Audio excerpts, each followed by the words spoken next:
are going to start this family day off with some cooking, and you know, this is a special recipe. It comes from Chatelaine. It's something we use in our house all the time. Please welcome Claire Tansey from Chatelaine magazine, who's going to show us how to make the best bechamel sauce. Bechamel. So bechamel is one of those classic sauces. It's in everything, whether you're making mac and cheese, lasagna, cheese souffle, crepes. Like, it's good. It's good, rich and creamy and smooth. Rich, creamy, and smooth. And everybody thinks really, really high in fat. Yeah, everybody thinks that, but it's not so bad. It's not, because the way you make it is you just start with 2 tablespoons of butter that I've melted. Right. It's 2 tablespoons of butter. That's not a big deal. I put that on a piece of toast. That's right. You know? Me too. Exactly. 2 tablespoons of butter, 2 tablespoons of flour. That's all you need to remember. It's the same exact amount. Would you give that a little whisk, please, my dear? Absolutely. And then I'm going to just do a little one of these. So the whole thing about bechamel is you take butter and flour together. And you kind of give them a little bit of a cook. So they cook here in the pan. Yep. And what that's going to do is create this extremely thirsty base for a sauce. Yes. So thirsty that you can add milk to it and it will thicken the sauce. Right. So it becomes thick and creamy like this, but you haven't actually used any cream.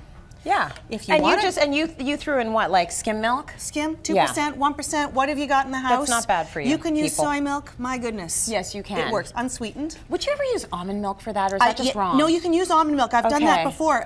Just again, you want the unsweetened, unflavored one. Yes. Don't be throwing in your vanilla. That's a different one. Okay. Now the other thing you're going to hear about bechamel is, oh, the milk has to be hot, the milk has to be boiling.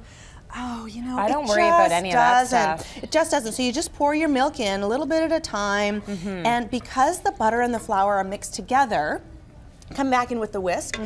They are not going to form lumps. Right. And again, it's just going to be that nice thirsty sauce. It's got a beautiful French name called roux. Yes. Roux. I always say it's the road to the white sauce, the roux. Oh, very it's spelled nice. differently, I like and I know if that. you speak French, it's not. You know what? Don't write me a letter. But I like it. No, do write me a letter. I like getting correspondence. Do you? It's nice, isn't it? Yeah, I do. So that's going to thicken naturally. It's going to take a couple of minutes on medium heat. You do want to watch it so it doesn't scorch. Yes. A little bit of salt and pepper, and then you've got this. Your nice, thick, creamy sauce, which you can use in so many different recipes. Ways. So the first one I'm going to show you, because we wanted to do things a little bit differently. Of course, you can do chicken pot pie, you can do macaroni and cheese, you can do Welsh rarebit. I mean, the possibilities are endless. We wanted to do a little fennel side dish. So this is just sliced fennel. And you Look at how it starts, okay? I know. So don't be afraid of this in the grocery store. No, I know. And it's actually really good, what is it, vegetable? It's a vegetable. It's a vegetable. It's not a meat, that is for sure. It is definitely, I can tell you. It's not a grain. What is that? No, it is not meat.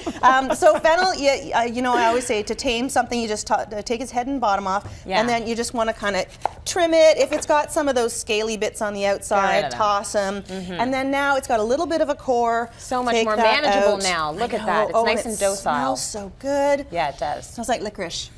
Yes, it does. You can eat this raw. It's fantastic raw. Or you can just cut it up, just chunk it up here, and then it goes into this pan, and you make a little topping. A little mozzarella, a little parmesan, little breadcrumbs, little fresh thyme. So I'm going to put about half of this in here. So we're making a little fennel gratin. Little fennel gratin. Now this next to a roast pork. So good. So good. Take your bechamel,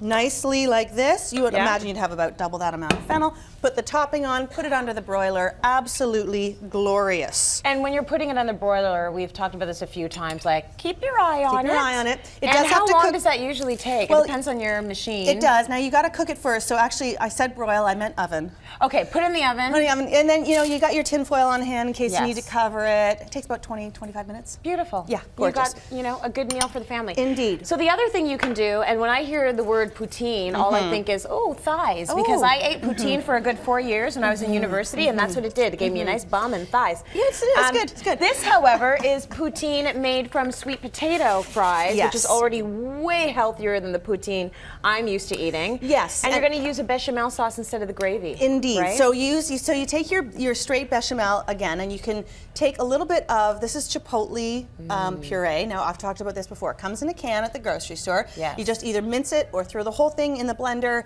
keep it in the fridge. It's smoky, it's gently spicy, it's that amazing slow burn. Nice. And that just goes right in to there. To give it a bit of kick. Yeah, could you stir that for me, please, Sure. my dear?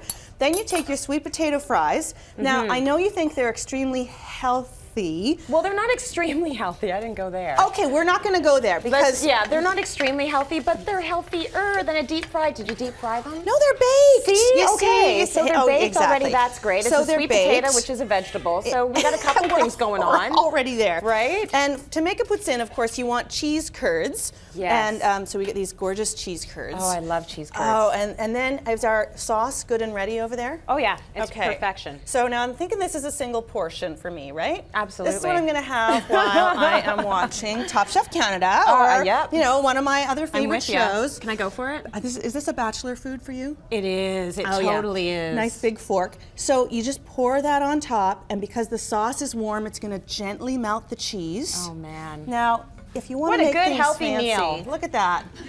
And now it's camera ready. There you go. It's beautiful. Oh, Okay, I we're know. putting these recipes on our website. Of course, they're also from Chatelaine Magazine. I'm just going to show you the magazine right now so you can take a look at it.